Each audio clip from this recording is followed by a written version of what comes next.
15 March রাঙামাটির 85,000 শিশু পাবে ভিটামিন এ ক্যাপসুল।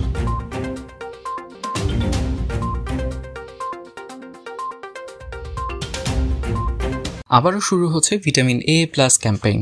সারা দেশে ভিটামিন এ প্লাস ক্যাম্পেইনের অংশ হিসেবে এবছর রাঙামাটি জেলায় 85,860 জন শিশুকে ভিটামিন এ প্লাস ক্যাপসুল খাওয়ানোর লক্ষ্যমাত্রা নির্ধারণ করেছে জেলা স্বাস্থ্য বিভাগ।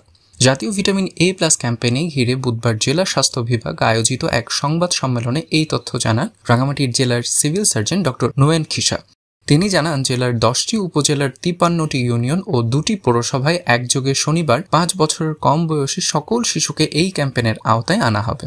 এবারের ক্যাম্পেইনে 6 থেকে 11 মাস বয়সী 10,537 শিশুকে একটি করে নীল রঙের ভিটামিন এ ক্যাপসুল এবং 12 মাস থেকে 59 মাস বয়সী 75,323 জন শিশুকে একটি করে লাল রঙের ভিটামিন এ ক্যাপসুল খাওয়াবে স্বাস্থ্যকর্মীরা। এই জন্য 1,260 অস্থায়ী ক্যাম্প থাকবে বলে জানান সিভিল সার্জন। স্বাস্থ্যকর্মীরা সকাল থেকে বিকাল 4টা পর্যন্ত বিরতিহীনভাবে তাদের কার্যক্রম পরিচালনা করবেন। বুধবার বিকেলে সিভিল সার্জন অফিসের আয়োজনে এবং জাতীয় পুষ্টি সেবা কার্যক্রমের সহযোগিতায় জেলা স্বাস্থ্য বিভাগের সম্মেলন কক্ষে এই সংবাদ সম্মেলন অনুষ্ঠিত হয়। সিভিল সার্জন ডক্টর নোয়েন খিসার সভাপতিত্বে এই সময় উপস্থিত ছিলেন রাঙামাটি প্রেস ক্লাবের সভাপতি সাখাওয়াত হোসেন রুবেল, সাধারণ সম্পাদক আনোয়ারুল হক, রিপোর্টার্স ইউনিটের সভাপতি সুশীল প্রসাদ চাকমা সহ প্রিন্ট ও ইলেকট্রনিক মিডিয়ার কর্মরত 53 জন সাংবাদিক। স্বাস্থ্য বিভাগ জানায় ভিটামিন এ শিশুর রোগ প্রতিরোধ ক্ষমতা বৃদ্ধি, অপুষ্টিজনিত অন্ধত্ব প্রতিরোধ এবং শারীরিক বৃদ্ধি স্বাভাবিক রাখতে গুরুত্বপূর্ণ ভূমিকা রাখে।